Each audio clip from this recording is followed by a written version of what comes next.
Hey guys, I'm back with another quick video. So my name's Jason. I'm the creator of I Am Legion Reborn, and we are currently on version 0.8. And with that comes a major update to my config system. And so I wanted to quickly just summarize how to utilize this config system to benefit your playstyle, and how to basically create a custom config for both sharing and for storing for all future versions of I Am Legion, to where you wouldn't have to actually continue to make these changes. They should stick. So let me go through what that would look like. So over here on the left, I've got a sample folder that shows a folder like I've downloaded the mod, and to the right I have my Dying Light 2 repository in that ph and then source, and so I'm going to show you how to set this up. So first we're going to go into our file here. So you can use WinRAR, you can use any of the different Windows extraction archive tools, and so if you need to go in here and use one of those to extract the files, whichever one you prefer.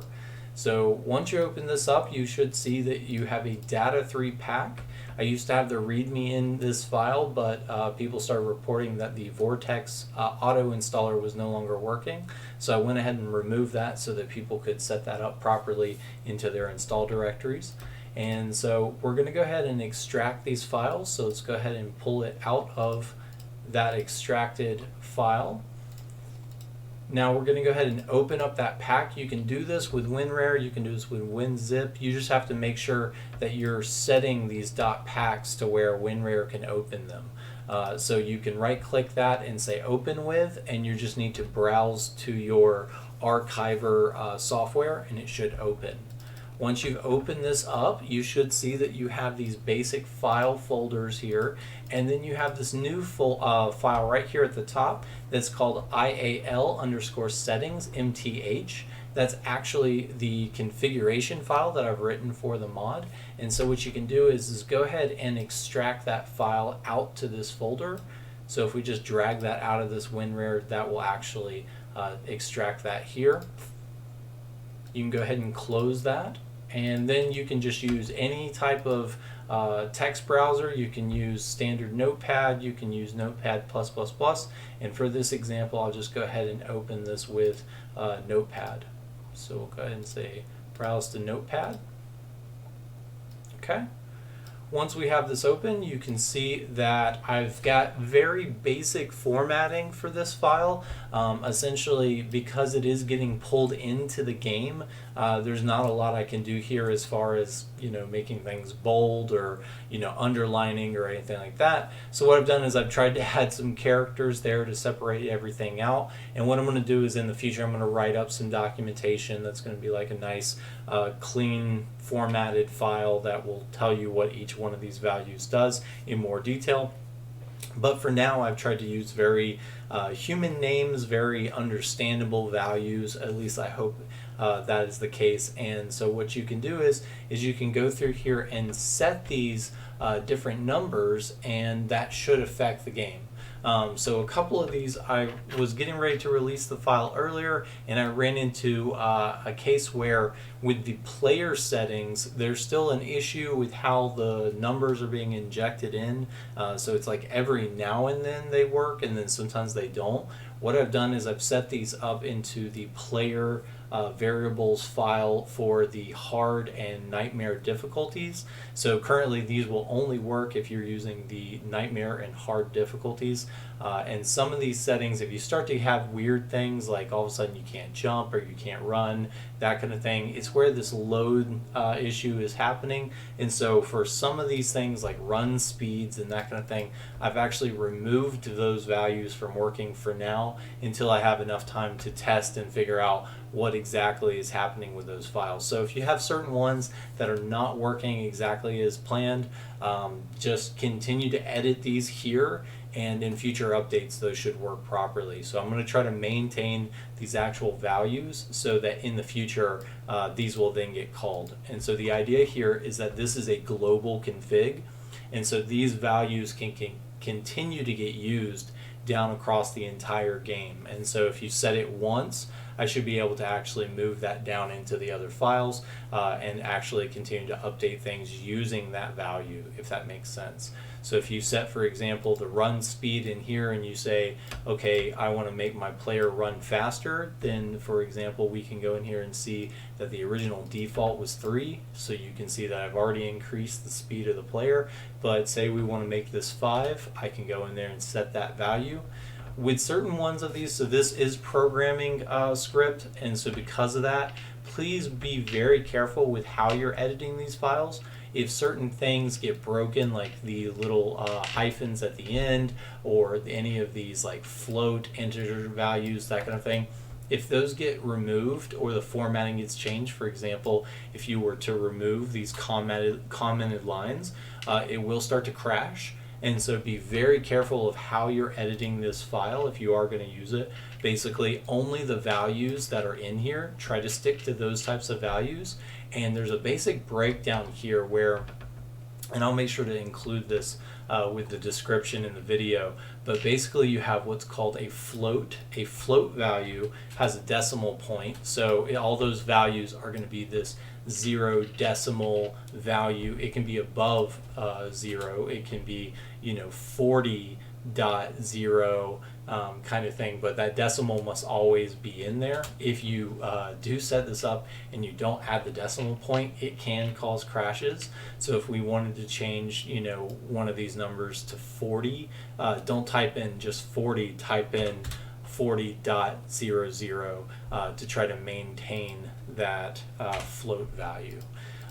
There's also this idea of integer value. So an integer value are whole numbers. So this is going to be 0, 1, 5, that kind of thing. For a lot of these values, they're going to be like 0 and 1, which is essentially the same thing as true and false.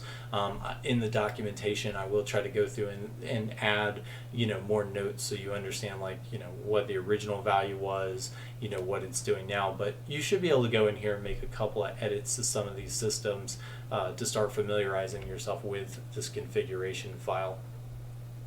For some of these different settings, so to go down through, well, actually let me just to completely cover the rest of the values again. So we did floats, we did integer values, which are whole numbers. There's another one which is Boolean values. Boolean values have to be true or false. It can't be anything else. I've found that even on some of these, all caps is actually considered as well for whatever reason. So in most of these cases, you should see where I have true or false written in all caps. There's another one which is a string value. So let me scroll down till we find our string values here. So the string values are the ones that absolutely break the game the easiest because they have to have these quotation marks around them. If for whatever reason you're typing something in and you accidentally remove a quotation, it will once again brick the game. And there's two places to be aware of for a brick. First is when Techland first opens up and you see the white symbol and then there's a crash. That's usually from where one of these things got left off. So usually that's just a syntax error where something got left off in here, it's not getting loaded in correctly. If you've changed a value and that value doesn't make sense, such as you've gone in here and said like my minimum level, so if we look at here we have the spawn levels for AI. If we have a min and a max, if I set my max or my min level higher than my max value, I don't know if this would crash the game, but it might. If we went in here and set this to 5 and we set the max to 2, then that would essentially, you'd probably get all the way to the main menu, you load your save game, and it's like right there before it's done fading out, it'll kind of stutter and then the whole thing will crash down. That's usually because of a value that you've entered is causing the game to crash. Most of the time that's the spawn system, is right there at the end, it's spawning everything in and it just crashes at that point. So just keep an eye on that. If you do, for whatever reason, break something, the idea and what I'm going to show you here is that all of this is injectable, it's replaceable, it's easily deletable, so that way if you mess something up, you can start over, you can do a line compare and find out what you messed up. However you need to do it, you do just have to be mindful of how this config file is set up. The future for this config file is I'm going to try to bring some of these values in game so that you're able to set these from within the game itself, so that way it'll clean up some of this so you're not having to worry about, am I going to break it? I mean, for the love of God, it would be so nice to just have a slider to slide some of these values back and forth, but we'll see how that goes. So for some of these systems, so that did cover all of the different types. You have the float values, integer values, Boolean values, and string values currently. If I go down through the list here, I've already listed most of this, or all of these, in the actual the notes for the release for the changelog. So if you have any questions about which categories I've added there, just refer to the changelog. If you want to change any of these values, feel free. Again, a few of them that are related to the player variables file are not working properly, and so that's a lot of the things like stamina, jumping, some of the upper things with like the bow and that kind of thing. Some of them are working, some of them are not.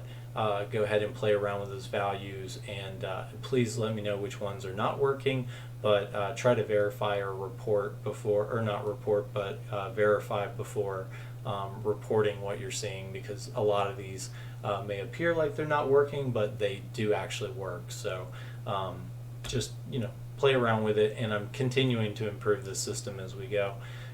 So for the chase system, that's a great example of where all of these settings work great for changing all of these different values. Be aware that with every one of these systems that you can basically break the game pretty easily if you go in there and just start changing things without reading what it actually does. For example, if you go in here and change kind of the near and far values, min and max values, just be aware that those need to actually fall within a range. So you have a minimum range and a max range. If you reverse those, it can cause issues, as I was mentioning earlier. I do have several systems in here that are kind of overall general systems. Please be aware that those are in here. For example, if you do want the auto aim system, that can be found under the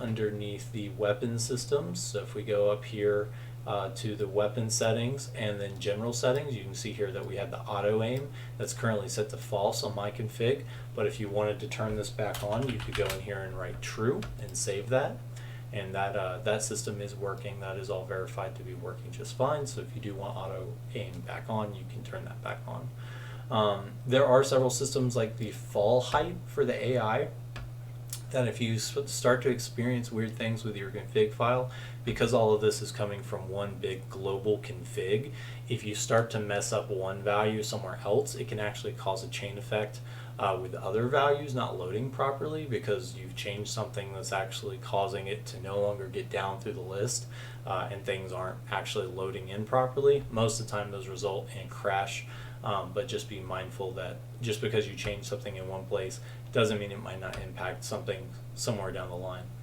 I have added a couple of cheat codes to the end here as well. So basically they're very simple right now, and there's several that it made sense to add in there. But let's go ahead and see. So you see at the top here that we have an asterisk. You can go ahead and just hit File and hit Save. So once we've saved that file, we have all our new settings. We're going to go over to our actual game, and so this is our game directory. I don't know if you've got other mods installed. I don't know what different systems you've already got in there, but the standard system is 0 and then 1, and then if you're using my mod, then it's going to be data 3. So say you want to create a configuration file that will last for all foreseeable updates to I Am Legion. I will definitely let you know if there's anything that breaks to the where you could no longer use this config. I don't think that would ever be the case, but like I said, I'll let you know if that is. But basically what you're going to do here is you can start by copying my mod. So essentially just go ahead and right click, and you can hit copy. So I'm using Windows 11, so it looks a little different.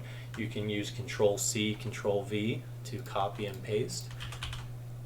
Once we've copied this, basically all we're going to do is give it a name that is one higher than my mod. So even if it has to be 9, if you have a bunch of other mods installed, don't feel like you have to rename all of your files. Just make sure it's one higher up than my mod. So in my case, I can call it data 4. We're going to open that up again with our archiver tools. And then essentially just go through here, select all these folders here and just hit delete. That will clean out the mod and only leave you with the configuration settings. And then you can also feel free to delete that as well, but if you want to replace it, you don't have to delete it. You can just drag in this one that you've modified and hit OK. And so that'll add it to that archive. So you can use WinZip or WinRare or whatever, 7-zip, whichever tool you want. Just make sure that you're adding that file back. And so now you should see that you have a data 4 that is just a 5 KB file.